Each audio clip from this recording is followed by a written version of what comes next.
Welcome to Writing in 2 Minutes, where we explore a quick snapshot of writing and the time it takes to brush your teeth. I'm Kelly of Kelly M. Sicard Writing. Thank you so much for joining me. Happy birthday, Robert Frost. Today is March 26th. Robert Frost and I share the same birthday and even a similar geography. He lived in Derry, New Hampshire for a while, and I grew up in the town next door in Londonderry. Although our life timelines did not overlap, he passed away at the age of 88 in 1963, before I was even born.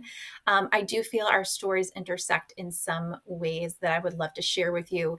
I just came across one interesting way today that I did not realize. Here's a little background first. This week, I was looking back at my writing, which chronicled a literary pilgrimage I took with my mother in 2019 during a critical time in my life. That's actually a story for another day. But one of the stops that we took was the Robert Frost Stonehouse Museum in Shaftesbury, Vermont. During the 9 years Frost lived at the Stonehouse, he wrote New Hampshire and Stopping by Woods on a Snowy Evening. He actually wrote them back to back on one summer night, which is pretty amazing. He also created 2 poetry books and received his first of 4 Pulitzer Prizes during that time.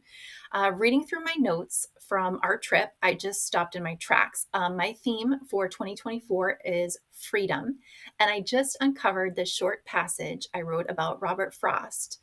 And here's what it said. The theme of freedom is a thread in much of Frost's work. In the poem The Bear, he writes, "The world had room to make a bear feel free. The universe seems cramped to you and me." Surprisingly, he desired freedom from the constraints of formal education, despite his great success in high school, tying for valedictorian with his soon-to-be wife. Instead, he preferred to learn on his own.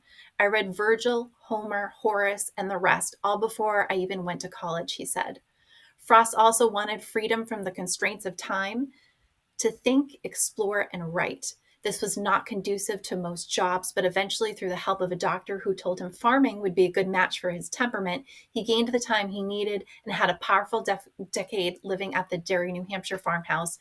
As a farmer, he had the flexibility to play with his children and share dinner and bedtimes together while still finding time to write. Robert Penn Warren said of Frost, he needed all that time, the spaciousness, the ease of getting from day to day.